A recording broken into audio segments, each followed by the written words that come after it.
आन कितनी गर्मी है, ऐसा लग रहा है जैसे सर पर बिल्कुल आग बरस रही है। ठीक कह रही हो दीदी, ऊपर से ये घर का काम, खाना बनाते बनाते क्या हालत हो गई है हमारी। मम्मी मैंने कल बोला था मुझे सैंडविच खाना है, आपने ये क्या सब्जी के साथ पराठा बना दिया, मुझे सैंडविच बना कर दो। देख बेटा, गर्मी की वजह से ना हमारा दिमाग वैसे ही खराब हो रहा है, जो बनाए वो खा ले, वरना खामखा सुबह तेरे ऊपर हाथ साफ हो जाएगा। तभी बाहर से सासू माँ की आवाज आती है, अरे बहू नाश्ता बन गया हो तो दोपहर के खाने की तैयारी शुरू कर दो, आज मेरी सहेली जमुना आ रही है मुझसे मिलने। हे भगवान, एक तो ये घर वाले, ऊपर से इनके ये फालतू के मेहमान, पता नहीं हर हफ्ते कहाँ से इनकी नई सहेली बन जाती है। इन मेहमानों की खातिरदारी कर करके इस गर्मी में हम तो पागल हो गए। कभी कभी तो मन करता है इस घर को छोड़कर ही भाग जाऊं, एक तो इतनी गर्मी, ऊपर से हर रोज ये मेहमान। अरे बहू जरा 2 कप गर्मा गर्म चाय तो बना कर लाना, तुम्हारे सतीश अंकल आए हैं। जी पापा जी ला रहे। इनकी कसर थी, सबका नाश्ता बना के हटे और अब ये सतीश अंकल आ गए। और देखना, सिर्फ चाय से तो मानने वाले हैं नहीं, कुछ ना कुछ और बनाने को जरूर बोलेंगे। सीमा जल्दी से बाहर 2 कप चाय और नमकीन बिस्किट लेकर जाती है, लेकिन इतने कम में वो लोग कहाँ मानने वाले थे। अरे बहू ये क्या, घर पर मेहमान आया है और ये सूखी सूखी चाय, बस नमकीन बिस्किट के साथ। अरे थोड़े पकौड़े शकोड़े बनाती तो चाय पीने का मजा आता बेटा। हाँ, चाय के साथ पकौड़े खाने का मेरा भी मन कर रहा है। बना लो बेटा, तब तक हम ये चाय बिस्किट से काम चला लेते हैं। पकौड़े के साथ दोबारा चाय बना लेना। घर वाले तो घर वाले, यहाँ तो मेहमान भी बेशर्म। बेचारी सीमा मुंह बनाकर वापस किचन में आती है। पता है, बाहर पकौड़ों के लिए बुलाना उन्होंने, बना रही हूं मैं, और आंटी के लिए स्पेशल लंच भी तो बनाना होगा। हाय भगवान, हमारे ससुराल वालों को थोड़ी तो सद्बुद्धि दो कि कम से कम इस गर्मी में तो घर पर इन फालतू के मेहमानों को ना बुलाए। यहाँ दिन पर दिन गर्मी में काम कर करके हमारी हालत पतली होती जा रही है। बेचारी दोनों बहुएं जैसे तैसे गर्मी में काम करती हैं और जमुना आंटी के लिए स्पेशल लंच बनाती है। अभी लंच बनकर तैयार ही हुआ था कि इतनी देर में ही बाहर से सासू माँ की आवाज आती है, सीमा बहू, मंजू बहू, देखो कौन आया है। आए मम्मी जी। पता नहीं कौन आ गया। चलो, दोनों जैसे ही बाहर जाती हैं तो उन्हें बहुत बड़ा धक्का लगता है, क्योंकि बाहर सिर्फ जमुना आंटी नहीं बल्कि उनका पूरा खानदान बैठा हुआ था। देखो बहू, मैं तो सोच ही रही थी बस जमुना मुझसे मिलने आ रही है, लेकिन यहाँ तो इन लोगों ने मुझे सरप्राइज ही दे दिया। लेकिन अब आप लोग आए हो ना, तो कुछ दिन रुक कर ही जाना। वैसे भी अब तो बच्चों के भी स्कूल की छुट्टियां चल रही है। अरे सुधा आंटी, मम्मी जी ने तो पहले ही बोला था, तुम्हारी सुधा आंटी के घर जा रहे हो ना, तो वो घर पर कुछ दिन रुके बिना तुम्हें वापस नहीं आने देगी, इसलिए हम अपना बैग पहले से पैक करके लाए। दीदी, ये सब क्या है? यहाँ हर रोज 2-4 मेहमान आते थे, वो कम था जब ये इतने सारे फालतू के मेहमान ये रुकने के लिए आ गए। अरे अब क्या ही बोले, सब ना सासू माँ की वजह से हो रहा है, क्या जरूरत ही नहीं यहाँ बुलाने की। आंटी आंटी, हम आपके घर आए, कुछ खाने पीने को लेकर आओ ना आप हमारे लिए, सुबह से भूखा हूँ, मम्मी ने कुछ खाने को ही नहीं दिया आज। हाँ, वो घर से खाकर निकलते ना तो यहाँ पर आकर ठीक से खा नहीं पाते, और आपने हमारे लिए काफी कुछ बनाया भी होगा तो फिर आपकी मेहनत खराब हो जाती, इसलिए हम सब भूखे पेटी आ गए। हाँ हाँ बेटा, खाना तो बहुत अच्छा बनाया मेरी बहू ने, जा बेटा जल्दी से खाना लगा दो। दोनों बहुएं पैर पटकती हुई किचन में जाती है और जल्दी से खाना लाकर टेबल पर सर्व करती है। वाह वाह भाभी जी, मान गए आप दोनों को, क्या खाना बनाया। वैसे तो हम बस कुछ दिन रुकने के लिए आए हैं, लेकिन अगर आप ऐसे ही खाना बना के खिलाओगी तो हमारा तो यहाँ से जाने का मन ही नहीं करेगा। अरे तो बेटा क्या जरूरत है यहाँ से जाने की, तुम्हारा यहाँ जितने भी दिन रुकने का मन करे तुम आराम से रहो। आंटी, आपने सबके लिए कुछ तो कुछ बनाया, लेकिन मुझे पिज्जा खाना है, मेरे लिए पिज्जा बनाओ। बेटा छोटे बच्चे पिज्जा नहीं खाते, आपको पता है पिज्जा कितना अनहेल्दी होता है। ऐसे कुछ नहीं मंजू भाभी, मेरा लाल तो सब कुछ खा लेता है, आप आराम से पिज्जा बना दो, कोई चिंता की बात ना है। मंजू को लगा था वो ऐसा बोलेगी तो वो लोग उसे पिज्जा बनाने से मना कर देंगे, लेकिन ये तो बच्चे के भी उस्ताद निकले। किचन में कैसे अजीब लोग हैं ये, दूसरे के घर पर जाकर कैसी कैसी हरकतें कर रहे हैं। बन गया इसका पिज्जा, चलो। खाना पीना खाकर सब लोग थोड़ी देर में फ्री होते हैं। मंजू और सीमा भी खा पीकर बर्तन धोकर अपने कमरे में आराम करने के लिए जाती है, लेकिन उनका कमरा तो पहले से ही हाउसफुल था। अरे आओ आओ बहू, तुम भी बैठो। वो क्या ना सब बहुत थक गए थे तो सुधा बहन ने बोला अंदर कमरे में जाकर आराम कर लो। वैसे तुम्हारा एसी बड़ी ठंडी ठंडी हवा देता है, हमारा वाला ना ठीक से चलता ही नहीं है। आंटी, ये क्या रखा है, इसे तोड़ दूं क्या? अरे बेटा शोपीस है ये, तोड़ना क्यों है? तोड़ने दो ना आंटी, मजा आएगा। ये मजा क्या आएगा, वापस रखो इसे। इसका ना ऐसा ही है, जब तक पूरे दिन में कुछ तोड़फोड़ नहीं कर लेता इसको चैन नहीं पड़ता। बेटा ये अपना करनी है, आंटी का सामान है, वापस रख दो। चलो। हाँ बेटा प्लीज। अच्छा बेटे, सुबह ना तुम्हारे अंकल जी को कहीं काम से जाना पड़ गया था तो वो यहाँ आ नहीं पाए, लेकिन शाम तक आ जाएंगे। अब वो घर पर अकेले रहेंगे तो उनके खाने पीने का ध्यान कौन रखेगा, है? जी जी बिल्कुल आंटी जी। अच्छा आप सब आराम करिए, हम भी थोड़ी देर आराम कर लेते हैं। चलो सीमा तुम्हारे कमरे में चलते हैं। दोनों सीमा के कमरे में गई तो वहां पर हितेश खर्राटे लेकर सो रहा था।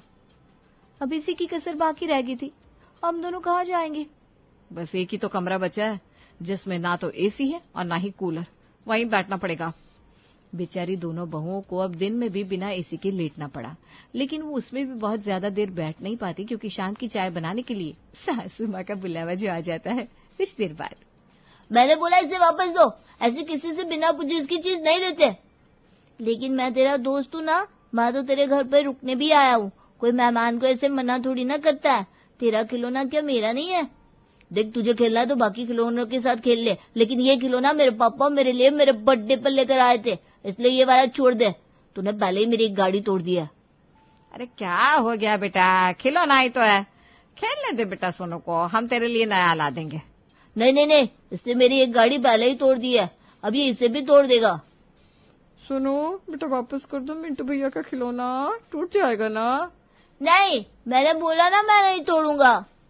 सबके बार बार बोलने के बाद भी सोनू मिंटू को उसका टॉय वापस नहीं करता और थोड़ी देर बाद वो उस खिलौने की टुकड़े टुकड़े कर देता है। मैंने बोला था ये तोड़ देगा। हाँ इसका तो ऐसा ही है, दिन में कुछ ना कुछ तोड़ता ही है। पर तू रो मत, हाँ बेटा मैं तेरे लिए नया ला दूंगी। मिंटू बेचारा रोते हुए अपने कमरे में चला जाता है। अब रात को सोने के टाइम फिर वही होता है, सीमा और मंजू के कमरे में तो सो गए मेहमान, अब वो लोग कहाँ पर सोएंगे? यार इतने गर्मी में कमरे के अंदर सोना मेरे बस की तो बात नहीं है, लगता है छत के ऊपर ही सोना पड़ेगा। अरे हम दिन में थोड़ी देर अंदर वाले कमरे में लेटे थे, इतनी ज्यादा गर्मी थी कि पूछो मत। बिस्तर ऊपर ही लेकर चलते हैं, कम से कम थोड़ी हवा तो लगेगी। वो लोग अपना बोरिया बिस्तर लेकर ऊपर छत पर पहुंच जाते हैं, लेकिन मौसम तो गर्मी का, हवा चल चल कर भी कितनी ठंडी चलेगी, और ऊपर से मच्छरों ने उनका खून पी पी कर उनका हाल खराब कर दिया। अरे भाई कितना मच्छर है यहाँ पर, काट काट कर दिमाग खराब कर दिया। ये सब ना मम्मी का किया धरा है, पता नहीं किस किस मेहमान को आए दिन घर पर बुला लेती है। हाँ यार, और फंसते हम लोग हैं, इन लोगों को मम्मी पापा के कमरे में ही सुलाना चाहिए था, तब मजा आता। अब क्या करें, इस पर ही मच्छरदानी लगानी पड़ेगी, और आज तो पहला ही दिन है, पता नहीं ये लोग और कितने दिन तक यहाँ रुकेंगे। अब सब मच्छरदानी लगाकर जैसे तैसे सो जाते हैं। अगली सुबह मंजू मिंटू को स्कूल के लिए तैयार करने नहलाने लेकर जाती है।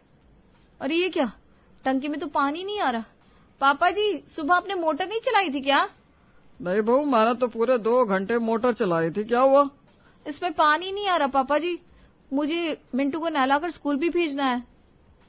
लगता है हम सब सुबह सुबह नहा लिए ना तो पानी खत्म हो गया। वो हम सबको ना जरा 5-6 बाल्टी पानी से नहाने की आदत है, हमें लगा पूरा दिन यहाँ पर पानी आता होगा तो हम नहा लिए। मम्मी मुझे स्कूल जाना है, अब मैं बिना नहाए कैसे जाऊंगा? मुझे तो पहले ही इतनी ज्यादा गर्मी लग रही है। अब क्या करूं बेटा, फ्रिज में जो पानी रखा है उसी से हाथ मुंह धोकर चला जा। अब तो शाम को जब पानी आएगा तब टंकी भरेगी। उन लोगों के चक्कर में अब सबको पूरा दिन बिना नहाए रहना पड़ता है, वो भी इतनी गर्मी में। हाय हाय कितनी गर्मी लग रही है, ऊपर से बिना नहाए इतनी चिपचिप हो रही है। मम्मी जी को अगर मेहमान बुलाने भी थे तो थोड़े ढंग के मेहमान बुला लेती। ये किस टाइप के मेहमान है जिन्हें ये भी नहीं पता कि किसी के घर में जाकर कैसे रहा जाता है। अब हर रोज गर्मी में मेहमानों की वजह से उनकी हालत खराब हो रही थी, लेकिन वो थे कि वहां से जाने का नाम ही नहीं ले रहे थे। दीदी पूरा 1 हफ्ता हो गया इन लोगों को यहाँ पर, लेकिन ये तो यहाँ से जाने का नाम ही नहीं ले रहे। ऊपर से अंकल जी दिन में 20-20 बार उनको चाय पीनी होती है, और हर बार चाय के साथ बेटा कुछ खाने के लिए, और वो भी कुछ अलग लेके आना। बहू सबके लिए नाश्ता बन गया क्या? ये लो, इनकी कसर रह गई थी। अब इन्होंने तो हमें काम करने की मशीन समझा हुआ है। हम यहाँ गर्मी में कितने परेशान हो रहे हैं और इन्हें बस खाना चाहिए। इनको तो यहाँ से भगाना ही पड़ेगा दीदी, वरना मुझे नहीं लगता ये 2 महीने तक भी यहाँ से जाने का नाम लेंगे। सीमा और मंजू बड़ी परेशान थी, लेकिन उन लोगों को वहां से भगाए तो भगाए कैसे, तभी रात को। मम्मी जी मुझे तो नींद आ रही है, कितने दिन हो गए हमने रात को टीवी ही नहीं देखा। चलो ना चलकर अपना सीरियल देखते हैं। मन तो मेरा भी कर रहा है, चल चलते हैं। रात के 12 बजे दोनों सास बहू टीवी चलाकर सीरियल देखने बैठ जाती हैं। बहू मुझे आवाज नहीं आ रही, आवाज थोड़ी तेज करना। बस कर रही हूँ मम्मी जी, 1 मिनट। हंसा टीवी की आवाज इतनी तेज कर देती है कि सबकी नींद खराब हो जाती है। सब आधी नींद में उठकर बाहर आते हैं और बाकी सब भी छत से नीचे उतर कर आते हैं। अरे इतनी रात को कौन टीवी देख रहा है भाई? ओ भाई इतनी तेज आवाज में। माफ करना बेटा, वो मुझे और हंसा को नींद नहीं आ रही थी तो टीवी चला लिया, लेकिन आवाज ना थोड़ी ज्यादा ही तेज हो गई लगता है। अरे कोई बात नहीं जमुना, देख लो देख लो। और तुम लोग भी जाओ, वापस ऊपर जाकर सो जाओ। बस आवाज थोड़ी कम रखना। हाँ जमुना? अरे हाँ हाँ सुधा बहन, कम ही रखूंगी। अभी भी ये नहीं कि जाकर चुपचाप कमरे में सो जाए। हम सबकी नींद खराब करने के बाद भी इन्हें टीवी देखना है। अब एक बार तो उन लोगों की नींद टूट चुकी थी और छत पर नींद आती ही मुश्किल से थी, तो किसी को दोबारा नींद ही नहीं आई। अब तो इनको कुछ न कुछ करना ही पड़ेगा, लेकिन ऐसा क्या करे जिससे ये यहाँ से अपने आप परेशान होकर भाग जाए। राजू भैया, मेरे पास एक अच्छा आइडिया है। जैसे लोहे को लोहा काटता है, वैसे मेहमान को मेहमान ही काट सकते हैं। क्या मतलब? मतलब कि आप निधि दीदी को बुला लो विद फैमिली, बाकी तो हम सब अपने आप संभाल लेंगे। अच्छा समझ गई मैं। अब प्लानिंग करके वो लोग अगले दिन अपनी बड़ी बहन निधि को कॉल करके उसकी फैमिली के साथ बुला लेते हैं। अब एक तो पहले से ही घर में इतने सारे मेहमान, ऊपर से घर में निधि, उसके 2 बच्चे और पतिदेव। अरे निधि बेटा, तूने बताया भी नहीं तो दमाजी और बच्चों के साथ आने वाली है। अरे मम्मी, अब अपने ही घर पर मुझे आने के लिए बताने की जरूरत पड़ेगी क्या? बच्चों की आधी छुट्टियां तो बीत गई थी और इनका समर कैंप भी खत्म हो गया था, तो मैंने सोचा बची हुई छुट्टियां घर पर ही जाकर बिताऊंगी। आप हमेशा बोलती हो ना मम्मी जी, मैं कभी यहाँ पर रुकता नहीं, तो इस बार मैं यहीं पर रुकूंगा। हाँ नानी, हम आपके पास ही रहेंगे। अरे वाह, फिर तो बहुत अच्छी बात है। सब लोग घर में मिलजुल कर रहेंगे तो बड़ा मजा आएगा। वैसे भी बहुत टाइम से आप लोग आए नहीं थे। अब प्लान की शुरुआत तो हो गई थी, बारी थी प्लान के अगले पड़ाव की। वो जमुना आंटी, आज ना आप सबको एक ही कमरे में सोना पड़ेगा। दीदी आई है ना, तो आज वो सब यहाँ सोएंगे, आप उस वाले कमरे में चले जाओ। हाँ हाँ बेटा, क्यों नहीं, हम चले जाते हैं। उन लोगों को एक ही कमरे में शिफ्ट कर देते हैं और वहाँ के एसी का कनेक्शन भी काट देते हैं। सब लोग एक ही कमरे में बैठकर बातें कर रहे थे। अच्छा किया आप लोगों ने जो हमें यहाँ पर बुला लिया। अरे मम्मी पापा का तो दिमाग खराब है, पता नहीं कहाँ कहाँ से मेहमानों को लेकर आ जाते हैं।